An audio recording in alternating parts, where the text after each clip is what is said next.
trans women to be banned from female-only wards under new plans to crack down on wokery.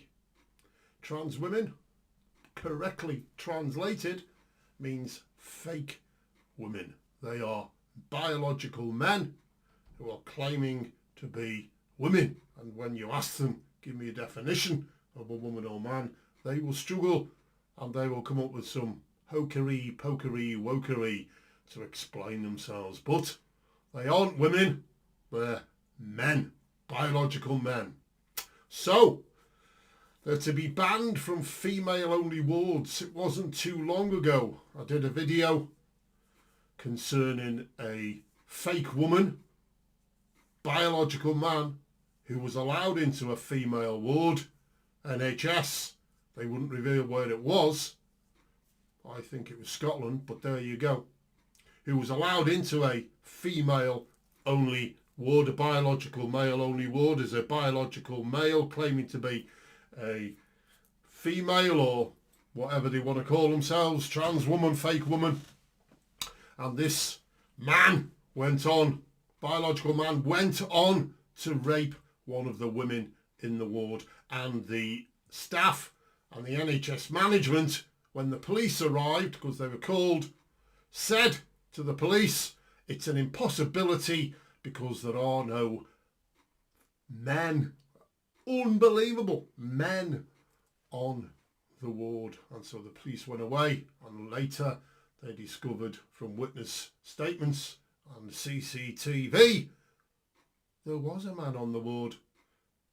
But because he called himself a woman, a trans fake woman, therefore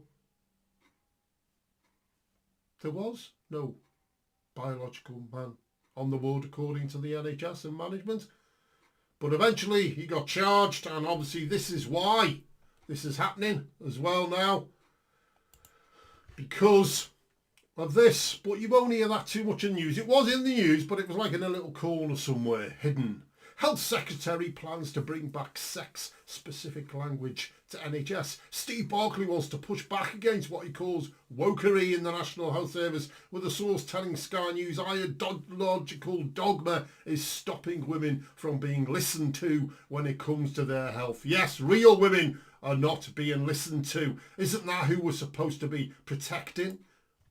Transgender women, fake women, will be banned from being treated in female hospital wards in England under new proposals put forward by the Health Secretary. Obviously then, it's going to carry on in Wales, Scotland and probably Ireland. In his conference speech, Steve Barclay announced plans to push back against what he called wokery in the NHS, saying it led to women's rights being increasingly sidelined. The government will consult on making changes to the NHS constitution, which will also include the right to request same-sex intimate care requests. Because the madness at the moment is, if you're a trans fake woman, really a biological man, then you can go to the doctors and ask to be treated for a condition which is impossible for you to have problems with, like periods. Yes, yes. And the Health Secretary even, well, I suppose there's a lot of things. And the Health Secretary confirmed sex-specific language will be used when dealing with women's health, real women's health, okay? Not these fake women, these biological men who want to get into women's wards and into women's toilets and into women's spaces in order to fondle and fiddle with little girls and women, because that's what they're doing in the prisons also. Speaking to party members in Manchester, Mr. Barclay said, we need a common sense approach to sex and equality issues in the NHS. Well, I suppose you could argue there's someone with still a bit of common sense left in the government. You know, we read in Genesis, Jesus Christ himself said, God made them from the beginning, male and female. And why? Because the male is to leave the mother and father, his mother and father. Same with the female. And unite to his wife. Why? To have children, to procreate. That's the correct biological procreation system put in place, ordained of God. since Adam and Eve with the first male couple.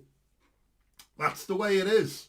But these God haters, these ones who love disorder, who are trying to create chaos, the Joker would be so proud of them, are trying their hardest to bring in their disordered chaos. And there are idiots out there who are falling for this.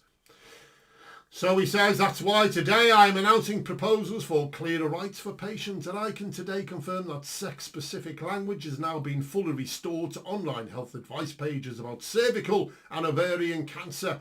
Yes, if you're a fake woman, a trans woman, a biological man, you can't you can't develop ovarian cancer. It's an impossible. You can't go through the menopause. I know as much as you want us all to believe you can. But you can't. It is vital that women's voices are heard in the NHS and the privacy, dignity and safety of all patients are protected. In April, Equalities Minister Kemi Badenoch said the government could ban trans women from entering female-only spaces and asked Parliament Human Rights Watchdog for its advice to change official wording from just sex to biological sex, which she described as a technical and contested area of law. And this is where it all gets mixed up. Because like I say, if you say to somebody, you know, what do you mean by male or female? Then they come out with mumbo jumbo like the Scottish First Minister came out with, what's her name, Nicola, whatever, Craddock or whatever her name is, who came out with and said she couldn't give a definition of a woman. Okay, she couldn't give the definition of a woman, being a woman herself. She couldn't do it. You know, and it's insanity. I spoke to someone a couple of weeks ago, and she said to me, men can now have children. And I looked at her and I said, I was confused. I thought, she said, the first man has had children. That means men can now have children. Considering there's, let's just say, 8 billion people on the planet and all of them have been born to a woman, suddenly men can have children. And I went away and I thought about it and I thought to myself, what does she mean? And what she meant was, if a biological male claims to be a female and a biological female claims to be a man, okay, especially the biological female claiming to be a man, then if that biological female who's claimed to be a man gets pregnant by a biological man, then that means, because that biological female says she's a man, that then stands in their logic that men can now get pregnant. And when asked to give the definition of a man or a woman, they can't. So that's the insanity. That's the madness that the kids are being indoctrinated with. And it's got to stop. Now, whether these people are just playing, just playing to the audience in the hope that we start voting for them again, who knows?